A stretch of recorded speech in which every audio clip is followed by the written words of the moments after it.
Back in lesson number 20, we created this circuit down here, which included this secondary network address 75.0.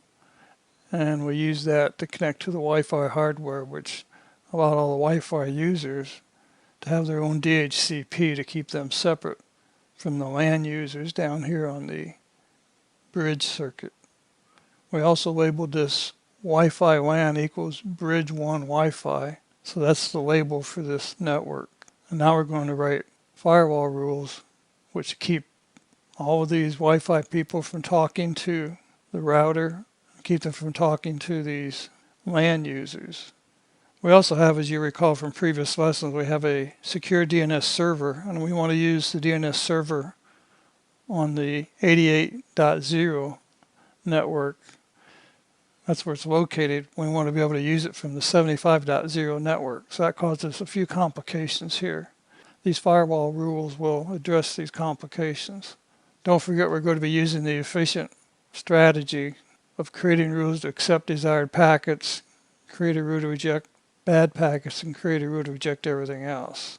Of course, the bad packets, what I meant by that was invalid packets. So let's get on with this process. As you may recall, rule number 1 here deals with packets that have already been established and related. And that's called fast track, and that's what MikroTik router prefers, to pass those items through quickly and not deal with them in the firewall rules, because they've already been established as acceptable. Then of course our rule number 2 is accept established, related, and untracked. That's for everything else that's desired. Rule number 3, drop forward invalids. Here we're specifically looking for an invalid packet, a packet marked invalid by the operating system, the MikroTik operating system. And these are all forward functions, forward chains at this time. So now we're going to accept an in IPsec policy and an out IPsec policy, and that's simply a form of security packets that we're passing back and forth if we want to do things securely. And item 6 we discussed in lesson number 22. But basically it's using LAN and WAN to allow clients and Wi-Fi users to access the internet. And rule number 7, drop all forward packets that we haven't considered. So that's the one that kills new packets being established that aren't accepted up here. Now we're ready to move down to rule number 8, which is the same thing as up here, rule number 2, only it's for input packets trying to go to the router. And once again, we have established, related, and untracked. And down here, we're going to drop any invalid packets headed to the router, which is an input chain. And then some people want to accept all the ICMP functions. Those are basically tools to test the network within your organization. Most home users, I would suspect, don't need to do that. We probably only have one router. And like I myself, I'm going to disable this. I don't see any purpose letting any ICMP activity take place because I don't need it. So I'm going to go ahead and disable that one. But I'll keep it around in case I ever reach a situation where I want to do that. Same with the next one is for loopbacks. Loopbacks are a form of testing in your network. I really don't want to do any loopbacks, so I'm going to disable it. And hopefully it doesn't create any problems I don't expect. If it does create problems, I'll bring it back. I don't want any activity going into my router that I don't control, and I don't need to do any testing on my network, so I don't need to have any of this activity taking place. Now, if I'm proven wrong in your situation, then you just simply reactivate whichever of these 2 rules, or both rules if that's what you need. This brings us down to rule number 12. And here it gets a little bit tricky. If you remember over here, I want these computers up here and this iPhone to be able to use the secure DNS server down here on on the router.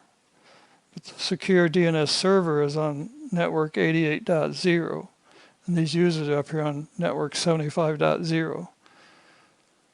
So we have to define a positive rule which accepts something that lets that happen. So notice we're dealing with the in-interface list of LAN. And if you remember from the previous lesson, the LAN includes both bridge and bridge 1 Wi-Fi. So both people can get to the input of the router at port 53. And one is TCP connectivity and one is UDP protocol, I should say. So the TCP protocol is in the one rule, UDP protocol is in the other rule. And basically we're allowing all the LAN users to access this port with those two different protocols. Last but not least, we have Rule 14, which we already discussed in Lesson 22. So we pretty much know what Rule 14 is there for, is to allow clients to access the router, but there's no input rule which allows the Wi-Fi users to access the router, therefore they can't. And that's why we need the exceptions here, which is to allow all users, Wi-Fi and LAN users, clients I should say.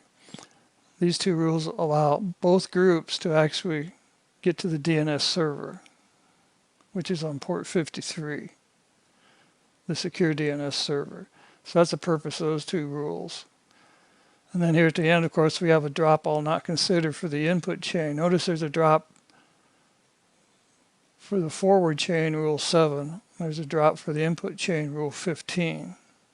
As we discussed in previous lessons, these drops prevent any new packets from getting through that aren't already defined in the structure here in our acceptance rules. So now that you've seen lesson number 22, this lesson 23 is a whole lot easier to understand. And hopefully this will make you a better filter rule writer because of the knowledge of how all these groupings interact and make things easy in your filter rule development. So this concludes lesson number 23.